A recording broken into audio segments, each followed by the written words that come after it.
I think degrees in general, going to Penn, getting an MBA or any other type of education, it's a signal that there's a minimum floor, right? But, going to Penn, I met a lot of smart people. I met a lot of dumb people.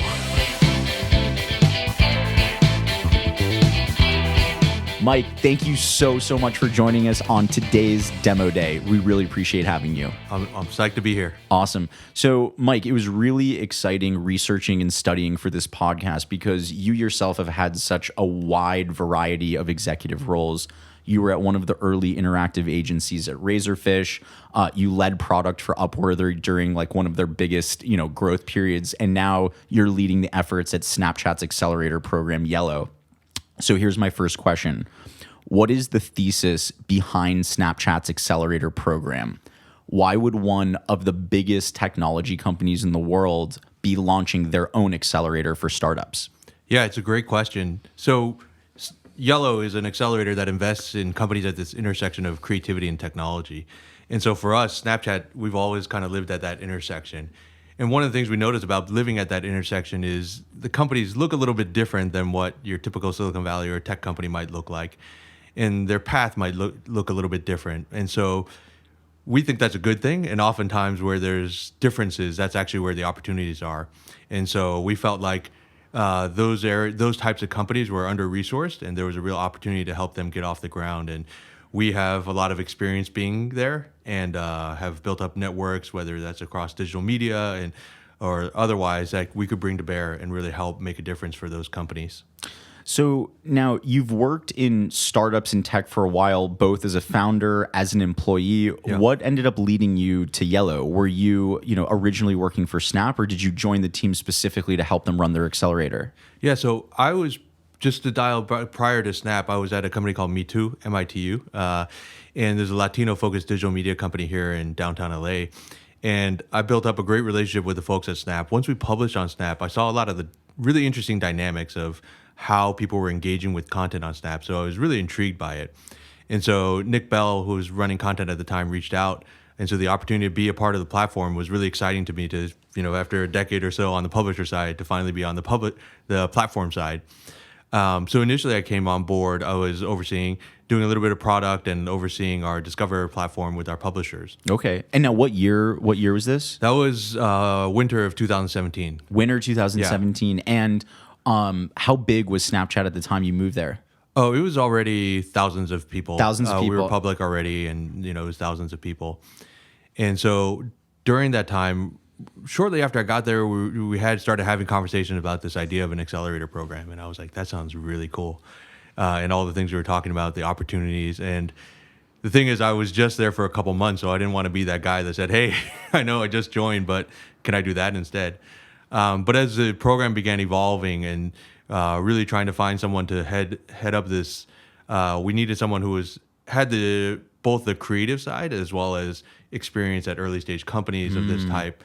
And so as we were moving along, Nick turned around and was like, well, do you want to do it? I was like, sure. Maybe. Yeah. Maybe. Yeah. So it was a pretty easy decision for me. And now talk to us a little bit more about, early life for Mike. So before, we just jumped right into Snap's accelerator, but let's back up a little bit. Were you born in California in Los Angeles, or you, move here at some point? I've been all over the place. So I was born in Minnesota. Oh, wow. And at 4 years old, moved to San Diego. And then from second grade to 11th grade, lived in Taiwan. And then from Taiwan, halfway through my junior year, my family uprooted from Taiwan and moved to the suburbs of Philly. So that was quite a culture shock for me to move from, urban Asian city to suburban. My sister and I probably quadrupled the Asian population in my high school. So my dad was working in tech in Taiwan, and then he decided he wanted to be an entrepreneur. And my aunt was running a successful restaurant in Philly, so he came to Philadelphia to open up a restaurant. So we moved the whole family, worked at my parents' restaurant. Actually, I hated it. I hated working at the restaurant, but so many. How come? I mean, it just, especially I went to college, ended up going to college at Penn. So every weekend when everybody was partying, I was riding the train back to pack takeout orders at a Chinese restaurant. And so, and I'd go home smelling like grease, and it was just not the college experience they had on the brochures. It wasn't Silicon Valley. No. So, but actually, when I look back on it, so many of my most important entrepreneurial lessons I learned during that time. I was about to ask, like, because there's so many guests that come on the show that have only had tech backgrounds, Yeah. but you have, such a unique. What did you learn about working at a non-technical job that's translated now as you begin, continue to grow in your career? Yeah, when I look back on it, first of all, I learned a ton from my parents who were running the restaurant together. My dad was a natural born leader, really was able to inspire people. Early on, when we were running the test before we had officially opened up, he had hired a head chef, but that guy was really old school Chinatown guy, and so he just knew the certain way to make food, and we wanted to do it differently. It was sort of we want to move towards fusion, and he kind of just kept blowing my dad off.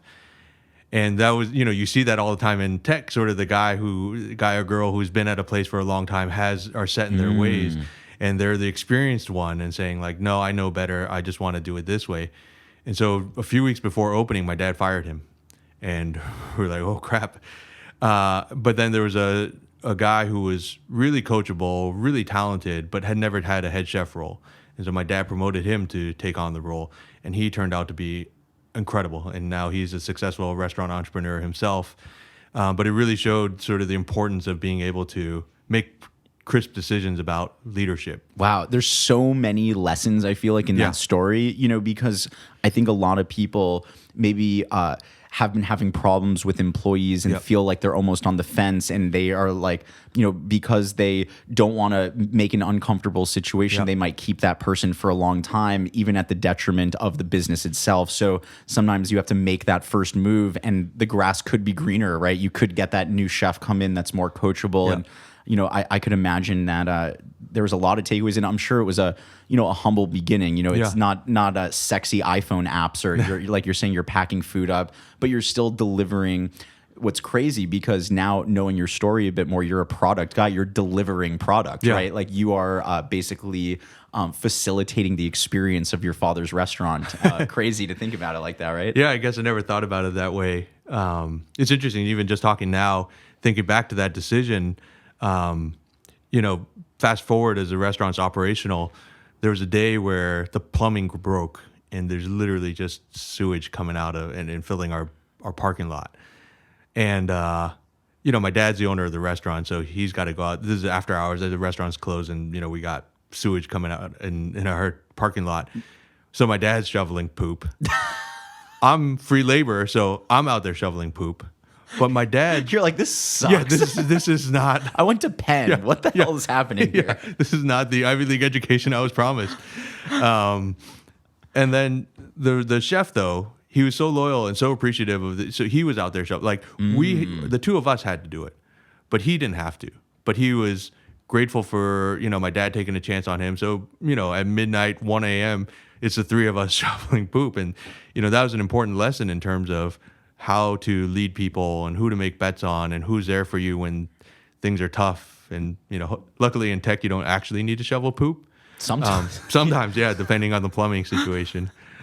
But I think it's analogous, right? And I don't think it's always like this, but certainly I found it, at Coefficient Labs, definitely that, when you have that young, hungry talent that, they're not there yet, but with the right mentorship, with the right coaching, they are willing to go to the ends of the earth to really make it happen. Whereas sometimes you'll take a team member that they've been working the same job, like they know exactly what to expect, and they're not as willing to have that beginner's mindset, or they're not willing to clean the shit, basically. And I think that's really interesting. Yeah, and you have that hunger, right? Like suddenly when you're in over your ears, like, holy crap, I don't know. Like when you're an employee and somebody gives you the opportunity, you're like, I don't know if I can do this.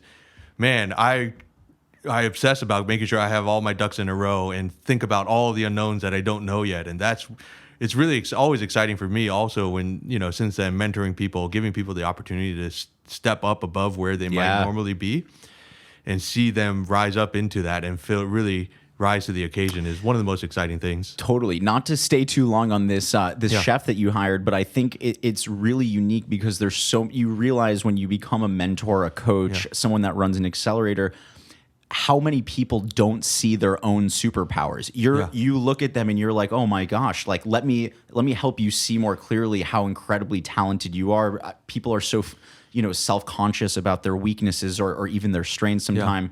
To be in a position where, whether it was your dad looking at a younger chef and helping him see a potential, or you working with these startups, I think it's incredible. And so to anyone listening, take a shot. It will work out for you. Now, talk to us a little bit about when you were a kid. So I know you grew up in Taiwan. What did you do for fun? Were you very tech-oriented, play sports? What was your jam growing up? Yeah, so my dad was always into tech, so I had a computer very early on, and I would program in BASIC and mess around. But where I lost track of time was on the creative side. I would draw all day, all night, through all my classes. I actually found I concentrated in class better when I was just doodling. So there was this creative side of me that I love. I would just lose track of time. My buddy and I would start drawing, and by the end, it would be dark outside.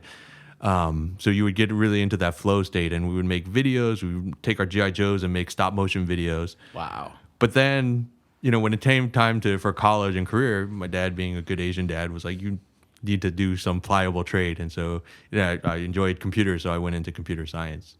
Now, when you think about your time at Penn, right? Yeah. Because you went to undergrad at Penn for computer science, seeing your peers, I would not. It's definitely not a given, but many of the VCs that come on have chosen some path of an MBA program, a master's, a PhD, some continuing education. Now that you've gone through Penn, you currently have your position here, would you do things the same way, or would you have gone back and gotten your MBA from Wharton or something along those lines? I personally just like learning on the job, especially when you're at a startup. You have to figure everything out. And so I always feel like I learn the best with that. Just like I was saying with your employees, try to push them into an environment where they have no idea what's going to happen and you have to figure everything out. I learn the best when I'm just like, oh my gosh, I don't know. All I know is I need to figure this out by tomorrow. And that's where I find like I learned the best. And so I look back, I definitely see a value in MBA, but personally for me, I much more learning by trial by fire. What about when you're analyzing or talking to a entrepreneur? What do you think having an MBA means to you now? Is it for you like something that you add as kind of a checkbox, or is it something that doesn't have a lot of weight for you in your decision making? I think it's certainly a signal. I think degrees in general, going to Penn, getting an MBA or any other type of education, it's a signal that there's a minimum floor, right? But, going to Penn, I met a lot of smart people. I met a lot of dumb people, right? And just because you went to Penn or just because you get an MBA doesn't essentially make you that much better or that much worse. So it does say, this person has been able to get through a minimum amount of training, has some familiarity with things. So I know there's like a floor of a toolkit available. But at the end of the day, I try to look deeper to their own characteristics. There are plenty of people who've not taken a traditional path who have gone much further than I ever will.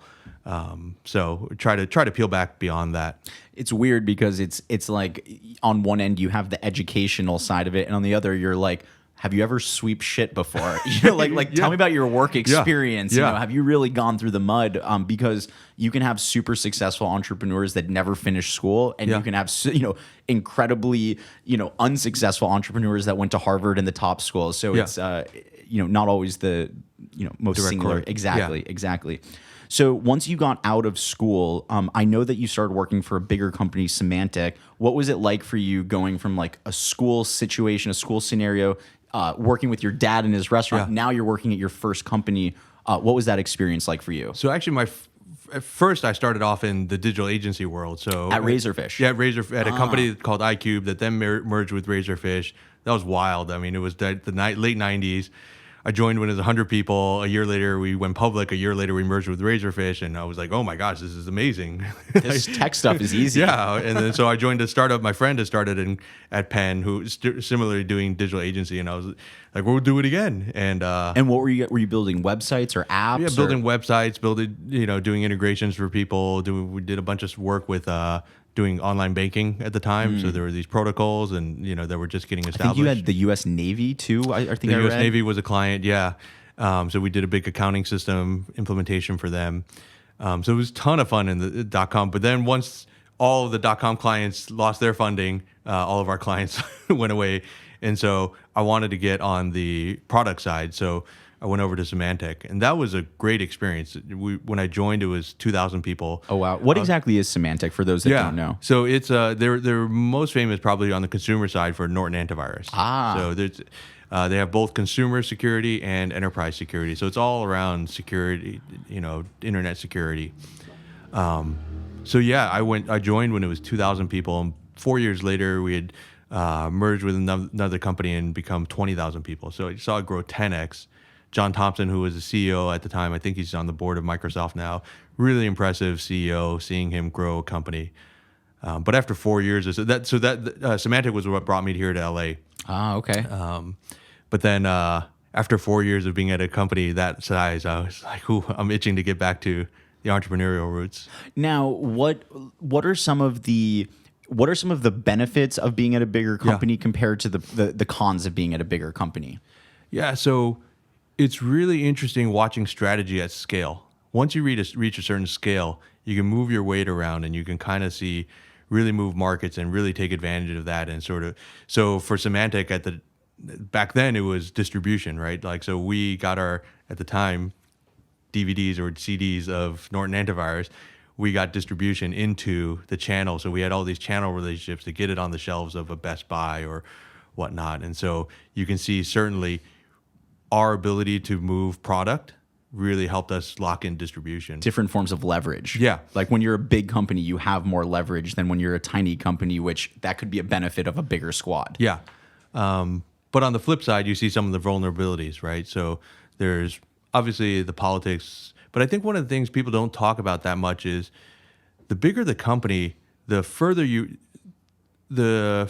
are from the feedback loop of your impact, right? Like when you're here at Coefficient Labs and you kick ass, like you feel that. You feel, totally.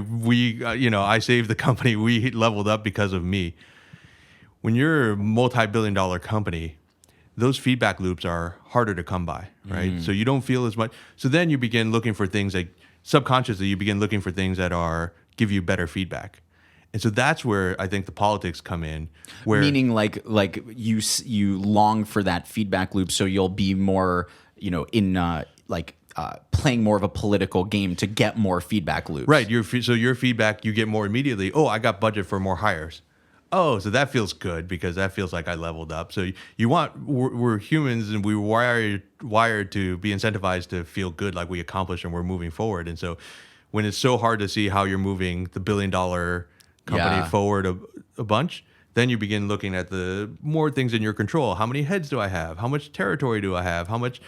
And so you begin focusing often on those things at the expense of what might be for the greater good. I was talking about this in the last podcast, but for those that didn't hear, I think it's so interesting. I was chatting with a fairly high up manager at a big sales team in San Francisco, and he was talking to me about, he started with the company when they were maybe 50 to 100 people. Now they've got 1,000 plus people, and he was saying like, when you're a startup like Coefficient Labs or a lot of the companies in your program, you because you're so early and your team's so small and your goals for the most part are small, you're kind of thinking like, okay, our goal is to get across the street. I can see across the street, so I'm going to go across the street. Then you're like, okay, our next goal is let's go across town to the 405. Yeah. I can't see the 405, but I know where it is. Then you grow and you're a couple hundred employees. Okay, now our goal is to get across the United States. I don't really know how to get across. And so your strategy becomes a lot harder to see where you're going as you keep getting bigger and bigger. Yeah. And it sounds like, it even is kind of compounded by this idea of feedback loops, that there's like an kind of a innate human psychology around like, I want to know I'm getting better and I'm growing. And that could certainly be a detriment of a bigger company. Yeah. Although I have heard that, many big companies are just series of smaller startups within you have small teams, each of the teams. So I wonder, do you think that there is a solution? How can companies like, Snapchat, right? How does a company like Snapchat help to provide more feedback loops, as you guys keep getting bigger and bigger? I think a lot of it is in once you understand that sort of need for feedback, is how do you set teams up so that you can have clearer goals of what you're marching towards, right? So I always say, as a manager, my most important thing is to provide context. So if the why, and what does success look like, and then leave it up to everybody else to figure out, to apply their excellence to figuring out how to get to that end result.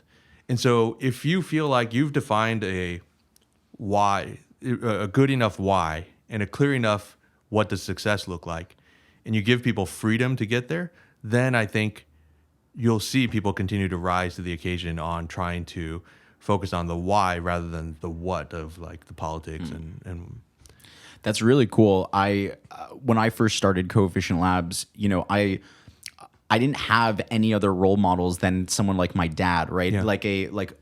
I wanted to treat the team like my family, hey, let's all go out to lunch together. I'll pick up lunch, let's all do this together. I'll take care of this. And it felt very much like, this is how my dad takes care of me and my little brother. This is how I should take care of the team. But I didn't realize for years really that, respect is not earned by giving gifts or taking teams out to lunch. It's around, explaining to them, here's where we're going, here's why we're going there. Now go use, like you said, your excellence to, help create the pathway. And I think that's something that I've really started to lean more into. Being a great manager is, pointing in the direction, but allowing the team to really, find their way there. Yeah, and a lot of it is also creating the bounds, right? I don't know if you've ever heard of this experiment where kids at a playground at an elementary school or something like that, they had a play structure in the middle. And when there wasn't any fence, all the kids huddled close to the play structure because they didn't feel safe. Once you put in a fence around the border, then they were much more free to explore the entire space. And so I think we innately, a lot of times people say, oh, I don't want, of course, micromanaging sucks. Being micromanaged sucks. But having some level of structure then gives you permission to be really creative within that structure. And, whether that, for startups, a lot of times that constraint is money. You don't have money. So the best startups don't have money early on. They've become really innovative. But I think that's also the case, whether in sports, basketball coaches coach, my team is the 76ers. Brett Brown says players actually want to be coached more than they might admit to. And so when you create structure, I think that gives people the ability to flourish and really explore. They know, okay, as long as I'm within this general area, I can go nuts. So when you're sitting down with one of your accelerator startups, it's at Yellow, let's say they're 2 to 4 people, right? So it's not a one person, they're 2 to 4, and they have plans to grow to 6 to 10. So that they're going to become a manager, they're going to become a leader. How do you give that advice to these founders? How do you help them understand the concept of building structure? Yeah, so early on we work with them. John Doerr wrote the book on OKRs, right? So we hand that out to everybody, understanding how that's at least a tool, a concrete tool that you can use to begin to articulate and build some rigor around setting good objectives and key results. Once you have those on paper and you kind of go through that exercise, you begin to realize, oh, okay, this is forcing me to think a little bit more about articulating things. Because when you're a founder, most of the time it's because you have this idea and it's in your brain and you kind of run really fast because it's just in your head. And the moment you go from 2 or 4 people to up to 10 people, you got to figure out how to get that out of your brain. Yes. And so that exercise of doing OKRs is a good structure. It doesn't solve all problems, and certainly bad companies use OKRs and they still fail. But it's a good rigor to begin to understand, okay, how do I take all the ideas that are bouncing around in my head and articulate what the most important thing is? And for us, one of the things, I think the most challenging things for startups in the beginning is focus. Yeah. Right. Similar to your 405 analogy, I begin the program every year with this analogy that being in a startup is like hopping on a canoe that's leaking everywhere. It's got holes everywhere. And your job is to get to the next boat that's a little bit bigger and a little bit less leaky. And if you do your job right, you're going to end up like with a cruise ship with a basketball court on it and trampolines and everything. Oh, that's a great picture. But one of the things that happens was when you hop into this boat and you get a couple people in this boat, your job is to just row as fast as you can to get to that next boat. Suddenly, somebody on the team will go, "Hey, dude, there's a hole in the boat," and you're like, "Oh, yeah, but hang on, I got to row faster." And they're like, "No, but stop the boat. Like the boat is supposed to float. Literally, the definition of a boat is to float. Why are we still rowing when there's a hole in the boat? And then if you don't watch yourself, suddenly you go, oh yeah, we need to plug that hole. And then so you plug that hole. And then you're like, well, there's another hole. And then you could get stuck the entire time listening to these reasonable, well-intentioned voices, trying to plug all these holes that you're never, ever going to be able to plug. And then your boat sinks and the other one goes away. And so that's one part of it. And the other part of it is people will go, we're on this crappy boat. Do you see our competition? They have a basketball court on there. We got to start building a basketball court on there. And then you go, that sounds reasonable. I'm going to start building a basketball court until you realize you're building a basketball court on a canoe. Using the wrong signals. Using the wrong signals. And so lack of focus, you just need to do one thing really well and be known for one thing. And so we really hone in on that. And what's beautiful about the metaphor is a little bit while later in the program, we've had this conversation so many times where somebody's looks at me and they go, I'm building the cruise ship, aren't I? And I'm like, you kind of are. And so, yeah, focus is like the number one thing we try to teach entrepreneurs early on is like finding that discipline, using OKRs to articulate what we're focusing on. It's so helpful and exciting because, the concept of OKR to me, is John Doerr from Google or is he? Kleiner Perkins. Okay. And so but he was the one that introduced it to Sergey and Larry. And so like, as someone that's been in the game now for a while, I've heard OKR, it's something that is constantly brought up. It's also something that Coefficient Labs has still not really fully articulated on the team. And to hear it from you, around, wow, like that makes so much sense. I'm excited to leave here and say, hey guys, leadership team, let's really sit down and talk about, because in the heat of growing from 4 people to 8 people to 10 to 12 where we are now, you lose sight of, oh, it's just in here. I need to help the team see it. It's great advice, Mike. Thank you. Yeah, and what you realize then is you become a huge bottleneck, right? You as a CEO, it's really easy in the beginning because, Jane can just come up to you and go, hey, should I do A or B? And you'll go, B. And then, Bob will come over and go, should we do C or D? And you go, D. And then they never know the when or the why. They just know they come to you and get the answer. Well, that works when you're 4 people, but when it's 10 people, when you got 12 people and 50 people coming to you, nobody knows what's in your head, and they're just doing it because you say so. Once you're able to articulate, then you hire Jane, and she's incredible at this thing, and she's going to figure out ways that are way better, way smarter than you would ever know. And that moment is magical as a leader when you finally see your team doing way better and coming up with things that you would have never thought of. Man, you will wake up in the morning and go, I love life. I love it. Yeah. Wow. I'm getting chills thinking about it because, there are moments when you look around and you're like, damn, we are all rowing in the same direction, even if there hasn't been this amazing OKR articulated. Yeah. But I can picture more and more, man, the clearer that OKR becomes, the clearer each team member is, that feeling is contagious. And wow, I'm really pumped up from that. Yeah. So once you got out of school, you started at Symantec. At what point did you end up joining Upworthy? Because Upworthy was one of those companies, especially on the backbone of Facebook, that completely took off. How did you get involved with Upworthy? Yeah. So actually, at Upworthy, so when I was at Break Media, I got the bug to a gaming bug. We set up a game studio in China, started developing games, and I just really fell in love with the games business. So I started a gaming studio. Ran that for a couple of years, ran out of money, ran that out of my garage. And so out of the ashes of that, after I came up out of the fetal position, I just kept seeing Upworthy come across my feed. And I was like, this is a fascinating company. And I just literally sent out an application cold. And Peter Keckley, one of the co-founders, called me and we just got on well. And so they were a fully distributed company. Everybody was remote. It was such a fascinating time seeing how to grow on Facebook. It was a wild ride.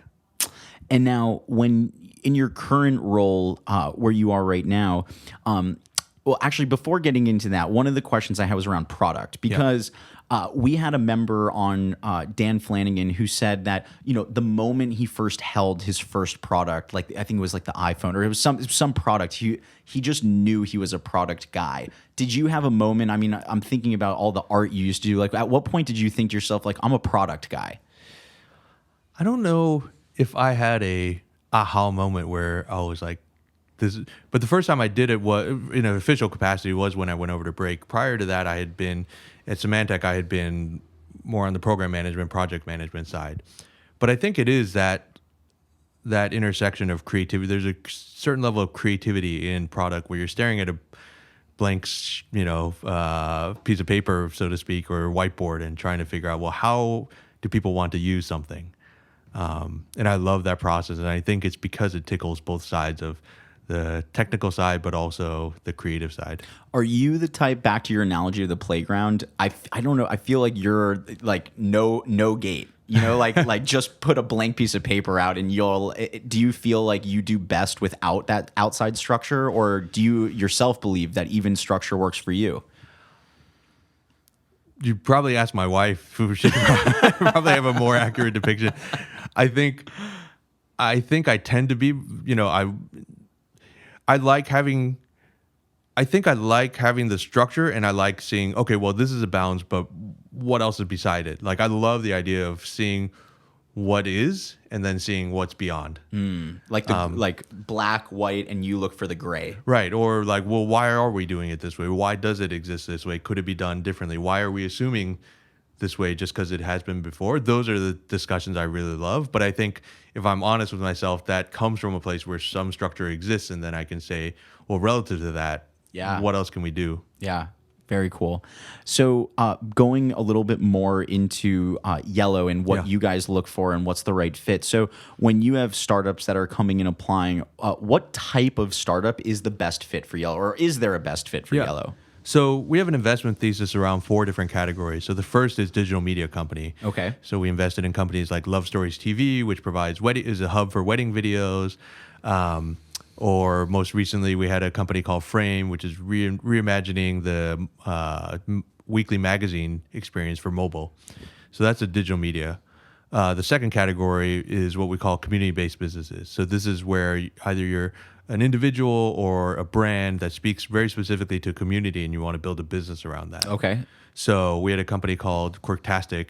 They're for geeks, gamers, and nerds that are typically left out of the fandom. So women, people of color, LGBTQIA+. Okay.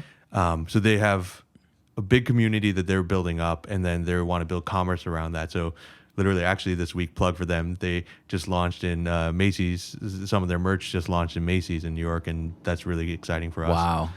Wow. The third category is what we call content-driven commerce. So if you got a great bottom-of-funnel product, but people are spending all their time on platforms, and so you need to be able to figure out how to authentically tell story, to build brand awareness, and that engagement that builds the top of funnel. Meaning more like e-commerce, CPG type, like brands that are like have a great product. That, people are loving their product, it's selling, but they don't necessarily have their content and marketing at the top of the funnel. Correct. So, for example, 2 companies. One is ConBody in our first class. So they're a prison-style fitness boot camp. Okay. So they have a physical gym. It's founded by this amazing guy, Cos Marte. All their trainers are formerly incarcerated individuals.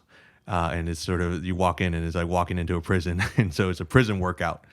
But not in prison. Not in prison, in Manhattan.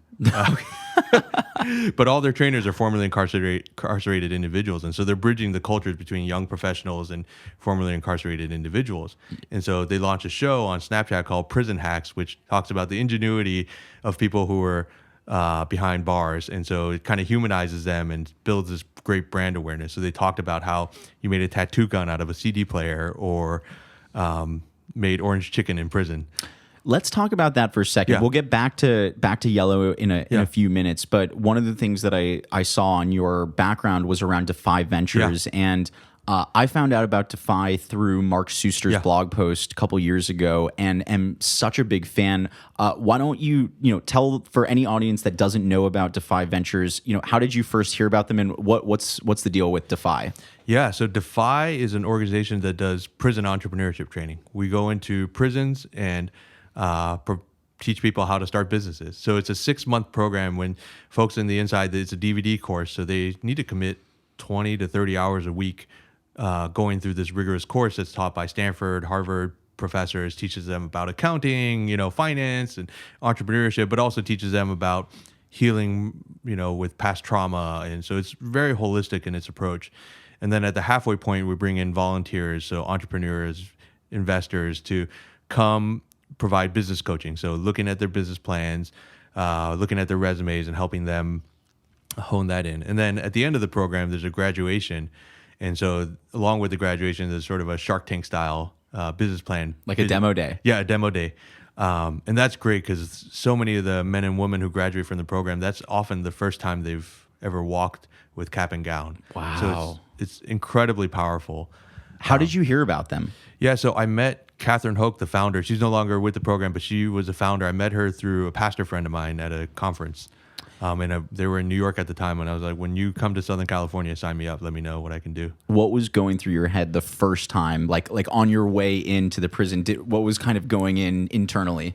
Yeah, no, I mean, you don't know what to expect, right? Were you scared? Were you excited? All of that, right? Because you, having never been into a prison, you don't even know what the process is. And Totally. beforehand, they send you all this information, what color of clothes you can wear, what is this? So you're like, oh my gosh, like This is real. this is real. happening.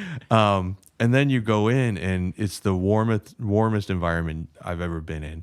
And it's so funny because I talk to the guys I get to know, and they were like, you don't know how scared I was when you guys walked through the door. And so just as much as all these dorky VCs and entrepreneurs are scared, you got these guys with face tattoos who are scared of us, and they're really nervous to meet us. And so it's this great, building of bridges, and then you share humanity. And one of my friends I brought said, I came to one of the darkest places to meet the best of humanity, and it's incredible to see. Wow. Well, I hope I'm included on your next go. Yeah, let's do it. I'm totally in, and I just think it's incredible. This is a question I had for you around Defy. What is something about working with Defy Ventures that you wouldn't have expected going into it? I think it's seeing two things. Seeing the shared humanity is really, like, you think you work hard your whole, you listen to all these startup podcasts and entrepreneurs, and everybody's like, I worked so hard and I did X, Y, and Z, and therefore I got to this amazing result. When you talk to these folks, right, I meet men who have told me, as far back as I can remember, all I saw were my parents doing heroin at the kitchen table. That's all I knew. When I was 8 years old, my uncle shot someone and handed me the gun and told me to get rid of it. And I'm like, holy crap, For all the things that I thought I did to get to where I am, I was also just incredibly lucky to be born into a family with good parents and, a middle-class environment. And I don't know where I'd be. I'd probably be there or worse. And so it dispels a lot of the preconceived notions of our own success, right? Like of our own, hard work. And you're really humble because you're like, there's so much luck also, so much that's outside of my control. And so the other part of it then is walking out of there, you feel that much more important for you to honor the opportunities you have. Because you're like, holy crap, I'm so lucky to, number one, just walk out of here and take a hot shower. Yeah. And then number two, that I am blessed with this career and I get to work with entrepreneurs. So every time I come back, I'm that much more excited. We took our last class into prison, and it was amazing for Volunteer Day. One of the parts of our program, we think it's really important to introduce people to the idea of volunteering. And so we took the whole class into prison, and we actually turned the tables. We did Shark Tank, but the guys inside judged our companies and picked a winner. No way. Yeah. Oh, that's so cool. But you can't leave there and not be super fired up about, like, wow, I got to honor this opportunity that I have. Yeah, which is living, right? Free living. Yeah. How do you change your mentorship or coaching style for founders in prison versus founders that are in beautiful, yellow location? Yeah. A lot of times in prison, it's helping people understand the language, right? Like, you got to understand, some of these guys are amazing entrepreneurs, right? So a lot of times I'm like, well, how are you going to market this? And they're like, well, I'm not sure. And you're like, okay, what were you doing before here? And they were like, well, I wasn't really working. I was like, well, but how are you making money? And they're like, I was selling on the corner. I'm like, okay, so how did you figure out what corner you should be on? He's like, well, this is how I figured out the best corner. So I'm like, that's what they call distribution, right? And then what did you sell? How did you call it? And they're like, oh, and I'm like, oh, that's what you call marketing. And how did you motivate people? How big was your crew? Oh, I led, it was like 15, 20 people. I'm like, you have leadership skills. And so there are all these words that we know terminology, almost a different language, and they haven't put that terminology to that activity that they already know. So back to, ConBody, Kaz, he's one of the most persistent, resilient founders I've ever met. He just didn't go to Stanford. He grew up in the school of hard knocks, right? He grew up at 11 years old selling on a milk crate. And so he has all of the traits. He started the business handing out flyers on the train, training people in the park. And so he started from nothing and just built that from the ground up. So he has more hustle than nearly any other entrepreneur I've ever met. He just didn't have the language to put to it. So when you talk about, amazing entrepreneurs, have you distilled it down for yourself at what are some of the key traits that just make, what you would consider to be a true entrepreneur? Yeah, I think two things. The first thing we look for is passion. Why are you doing this? As you know, building a company is hard. One of the most fun things is having all these fireside chats I bring people through. But what you start to see are some patterns in people, successful entrepreneurs. And every single successful entrepreneur has somewhere between 1 and a dozen near-death experiences they went through, right? Like, oh my gosh, we were almost out of money. We were like, not just like, oh, that kind of sucks experiences, but like, oh my gosh, I was curled up in a fetal position 1 week out from shutting down the business, and then this turned around. And so what we found is if you don't have passion, if you're just kind of looking at like, oh, I think there's a really cute market opportunity here, that could work out for you. But most of the time you're going to run into some pretty big speed bumps. And it's really that you have the passion and you feel like this thing needs to exist in the world. And I care so much about this community that I need to put this out there that I'm going to hit that speed bump and hit that insurmountable goal object in front of me and go, I got to figure out a way because it has to happen. So the number one thing I think is that passion. And the number two thing is craft. We really want people who care about craft, who think about, if you're a product person, why does this thing work this way? Mm-hmm. If you're a video person, you watch a video and why did that one work and this one not? A lot of times people are in love with the idea of entrepreneurship, but don't really want to get down to the craft. And they go, oh, I can make a game. But game developers think so much about, how to level someone up and all those things. And so I think a really strong respect for craft and just insane passion.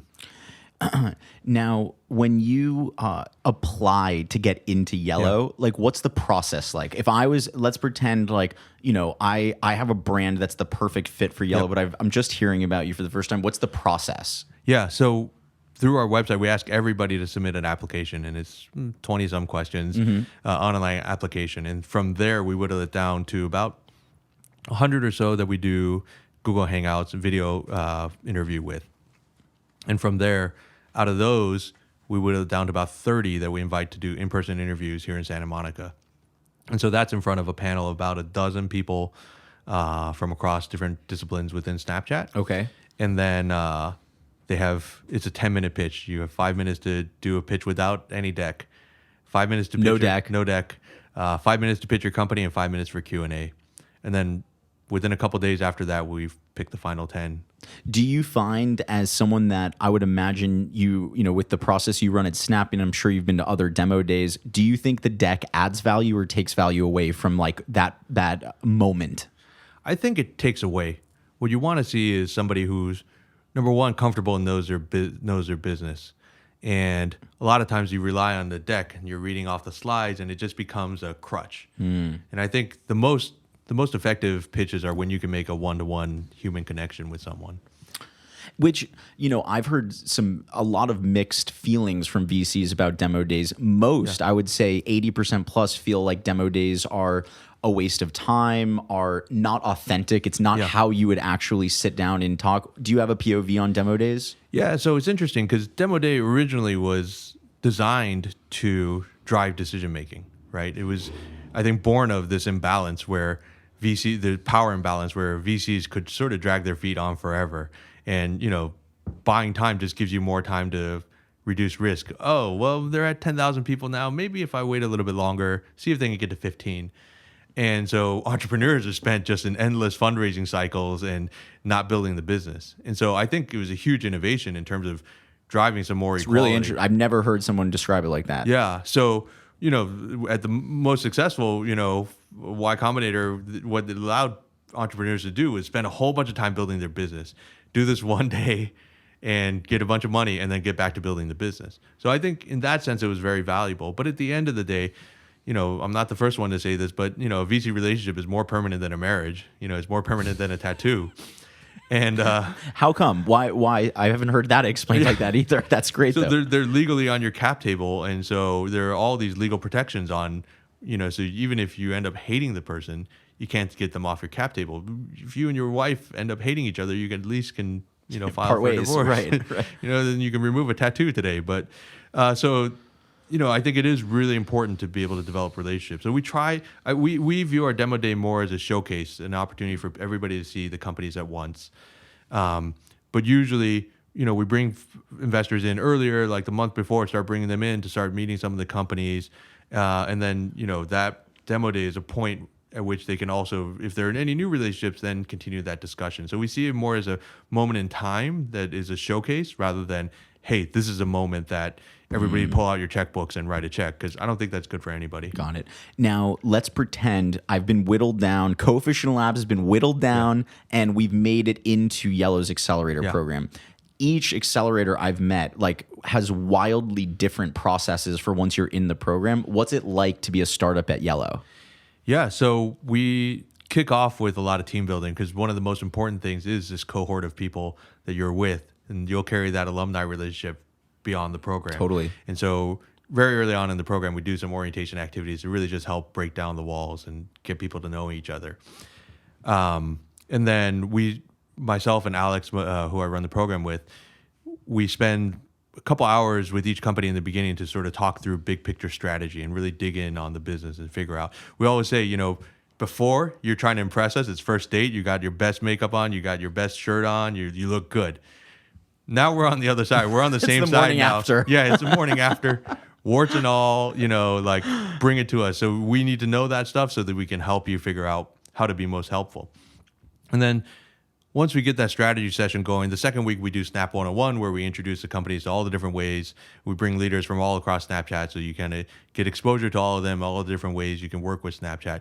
We don't require anybody to necessarily integrate or publish on Snapchat, but that gives you exposure so that if you want to choose that path, you can begin walking down that path. And then from then on, we do probably twice a week, we do fireside chats. Once a week, we do these luminary dinners, which are great because we have 10 companies in the program. It's usually 15 to 20 people max. And so this is a dinner environment off the record, really intimate. And we've had folks like Mark Cuban and Rochelle Parham, who used to be the CMO of eBay.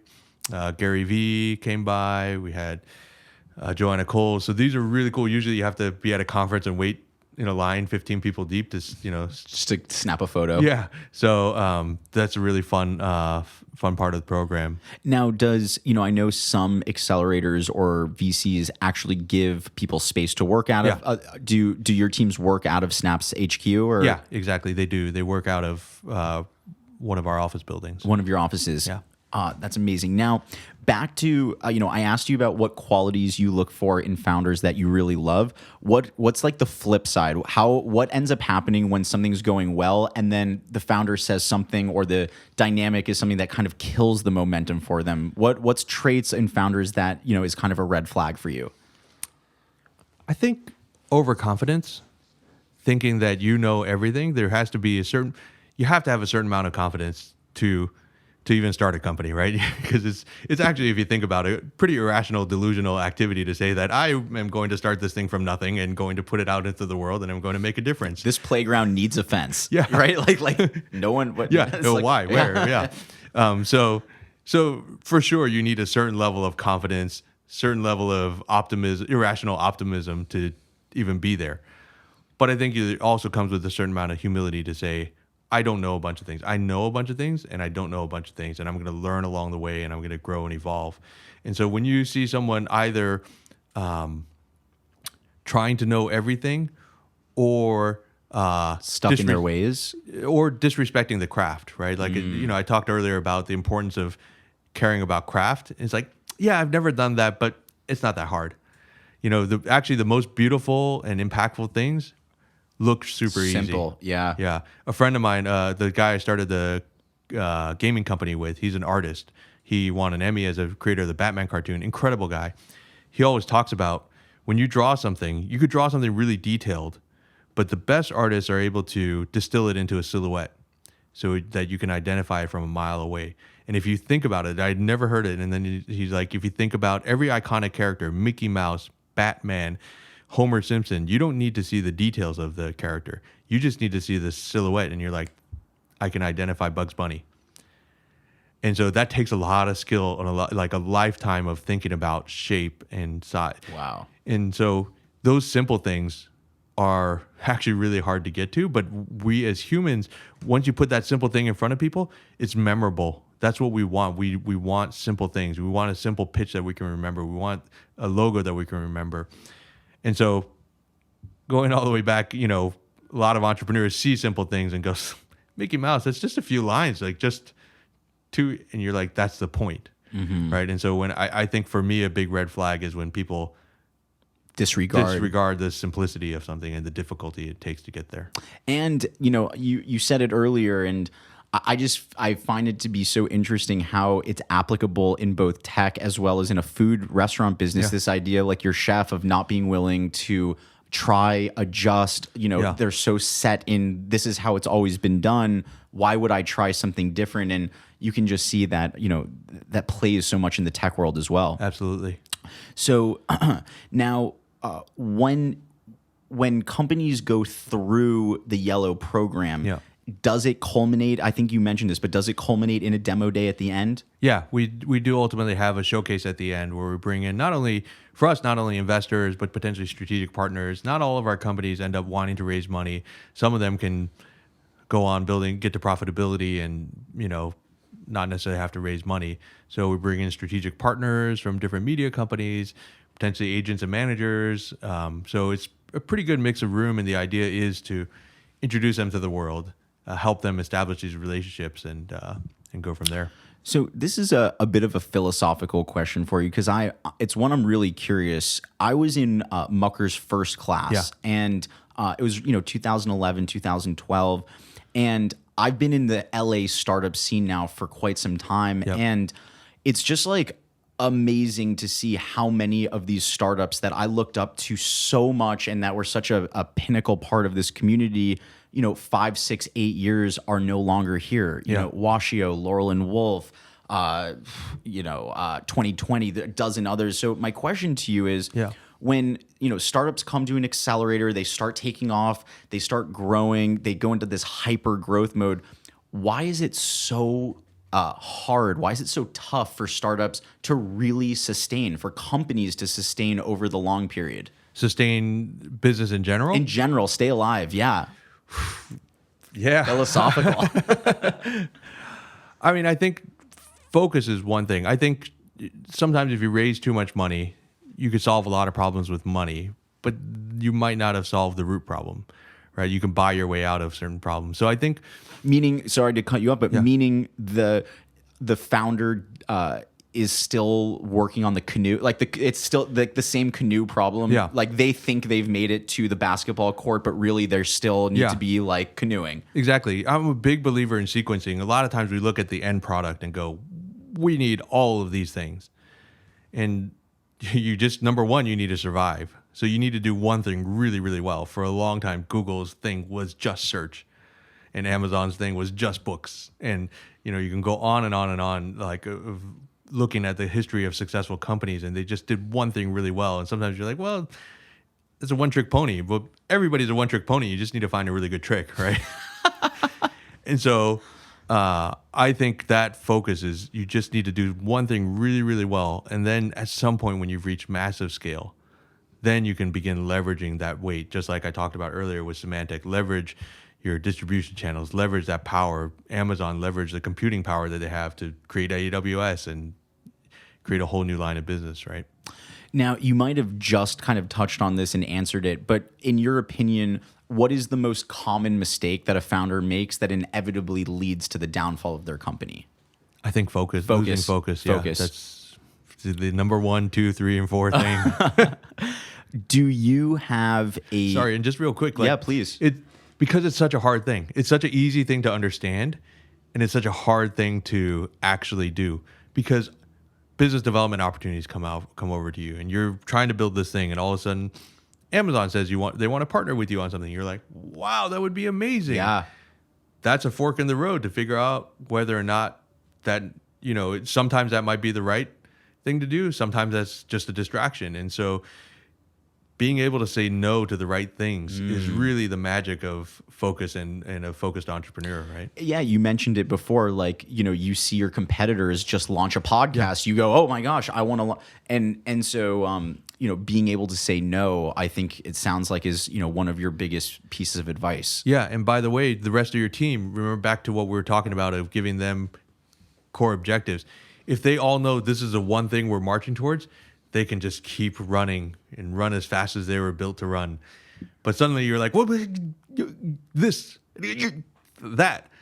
You could have the fastest person in the world, but if they keep changing direction, they're not able to run as freely as they can. And so focus just has such powerful ripple effects in terms of aligning an organization and building momentum. That was such a good piece of management advice, something that I'm going to think about a lot after this interview, because you can spend all of this time hiring the best talent and the most, passionate startup people. But if you as the leader or manager keep moving them from going in this direction, now go in this direction, you can't have Usain Bolt, like the fastest runner, and then have him switch and go the other way. So I think, what this conversation has me thinking about is just the importance of really that one thing that we need to be running towards and make sure that the team has the right tools to do so. 100%. What is your POV on founder health, work-life balance, or harmony? Do you have a general thought process around staying positive in a chaotic work environment? Yeah, I think I have a lot of thoughts on this, especially going through my own startup and seeing that, having to wind that down. I think the thing to understand, so when I did my startup, I was like, the startup will not fail because I didn't work hard enough. I am just going to work like a freak. And you read all the inspirational things about people who just have insane work ethic. And I thought, because also in an entrepreneurial world, there's so many things out of your control, but the thing you can't control is just how much time you work. Yeah. And I just thought, well, I'm going to be that guy. I would work in my garage till like 3 a.m., get up at 7 a.m., take the kids to school and run right back into, by the way, you shouldn't start a company when you have kids. That was a horrible idea, but I did it anyway. But, I'd go right back and just go right back into the garage, and I'd stay there till back at 3 a.m. again. And then you realize, looking back, there's so much outside of your control, and that's exactly the point. Even the smartest founders in the world, they have failures in their past, right? And you can talk to them and like, oh, this didn't work out well in that. And so you realize timing is out of your control when, whether a market exists. We were born in a time where this internet exists. Like and when AWS exists and all these other things exist, that's not because we were awesome. It was just because we were born at the right time.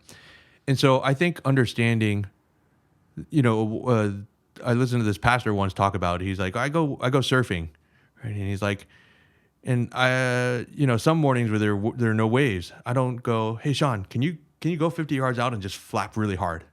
Just flap as hard as you can so I can surf. And he's like, that would be ridiculous. So when there's no waves, we just go and get a burrito. And so I'm like, oh my gosh, that's what I've done my entire career, is flap in water and try to think so delusionally that I could make a wave. But what I need to do is figure out when there are waves. Find the burrito shop. Either find the burrito shop, or when there are waves, my job is to ride it as best as I can. Yeah. In the way that I've been gifted to do so. And so all the way back, waxing philosophical here, but back to work-life balance, I think that gave me a ton of perspective in understanding, hey, I should put in everything I can when there's an opportunity there, and I should manage it well. But at the same time, I can't control everything. And beyond a certain point, there's nothing. I'm actually just hurting myself, hurting the people around me, and not doing anybody any favors. And in fact, then because I'm here now, my team thinks they all need to stay here, and then everybody's sitting around the office at 10 p.m. just cause. Yeah, and it's not really actually getting anything done. And now, how do you personally turn it off? I'm sure you may not have the same stresses of being, a founder of your business, but now you're almost like the coach, the mentor, like you're leading these new startups. How do you personally turn it off when you're getting really stressed? Yeah, I mean, the flip side of having kids, they're great at turning it off for you. I go home, they don't give a crap what I did all day. They just want to play. And so that for me, so my advice is don't have kids, or have kids that are available at the end of the day. Have kids that you're not financially responsible for. Is that possible? But like for me, going home, being able to spend time with them, suddenly everything else goes away. Now, we're beginning to wrap up here, and one of the things I always like to ask our guests is around books, or books or pieces or literature videos that you've read that have made a big impact. Anything that stands out to you as you've been going through your career? Yeah. So one of the most impactful things I've read is C.S. Lewis. This actually wasn't something he wrote, but a talk he gave called Inner Rings. Have you heard of this? No. So, this is great. I love it so much. So he's talking to, I think at King's College, to some graduating students. And so he's explaining to them, look, the way the world works is there are these invisible rings of social influence. And left to our own devices, we desire to belong into these rings. But one of the main characteristics is once you belong in this ring of people is no longer as interesting to you anymore. And you want to go into the next ring that's a little bit more exclusive, a little bit harder to get into. And so we could spend our whole lives and our whole careers trying to get to an ever more exclusive ring. But the problem with that is our desire is so strong to get into these rings that we make compromises, work through the weekend, compromise our friendships, compromise our relationships, compromise our morals to belong, because we just want to belong to that next thing. But that next thing is never satisfying enough. And so his message to the students was, instead, if you actually focus on the craft, being great, the work is the end. It's not the means to an end, but the work itself is the end. And you just focus on getting great at that. What you'll find is you'll end up in a separate ring of people, of fellow craftsmen. And if you can find a handful of those are your friends. And the things you do to belong to that ring are not as damaging as the way it's much more pure than trying to tear other, or compromising to get to the next ring. Yeah. And we see this in entrepreneurship all the time. Is like, oh, there's that event. And then at that event, there's like another gathering of more exclusive people. And you're like, oh, someday I just want to belong to that. But we really aren't in control of so much of it, right? And so I think what it's really taught me is to focus on the process of things. I can't measure my identity based on whether I had a unicorn company or not, or whether, XYZ happened, because there's so many other things. It's egotistical and maniacal for me to think that I myself am able to singularly will that outcome. And it's also damaging of me to think that because I didn't get that outcome, I'm no longer worth, I've lost my identity or lost my worth. And so to me, that really gets me to focus on the craft. If I'm investing in people, so my craft now as an accelerator is, if I'm making people better, if I'm mentoring people better, if I am finding good companies that we can help move forward, I get my satisfaction out of that more so than a particular outcome. Wow, that is awesome. What are you most excited about in 2020 with Yellow? 2020. So we're right in the application process, and right now, yeah. So if people are listening to this, in the next couple of weeks, it might be too late. Might be too late, but yeah. So we're right in that selection process, and I love talking to entrepreneurs. This is so much fun. So many people have such brilliant ideas, and we always try to approach it with a lot of respect, because these are people who have done the really hard thing of saying, I'm going to go out there, put myself on a limb, and start a business. And so I don't think there's a lot of room for or tolerance for cynicism, being like, oh, that's a dumb idea. And then like everybody, we talk to, it's so cool to talk to people who have been like, I am so all in on this. I'm going off and doing this. So it's always, and so right now we're in that part, we don't know who's in the class. So it's just an imaginary group of people. And wow. there's sort of that anticipation of it. Mike, this has been an amazing episode. Where can people find you if they want to connect, or are you on the socials? Yeah, on Twitter, I'm basically everywhere at Biggie Sue. Biggie Sue? Biggie Sue. Yeah. Mike, thank you so much for coming. Guys, this is Demo Day. I'm Sean Goldbat, and let's go.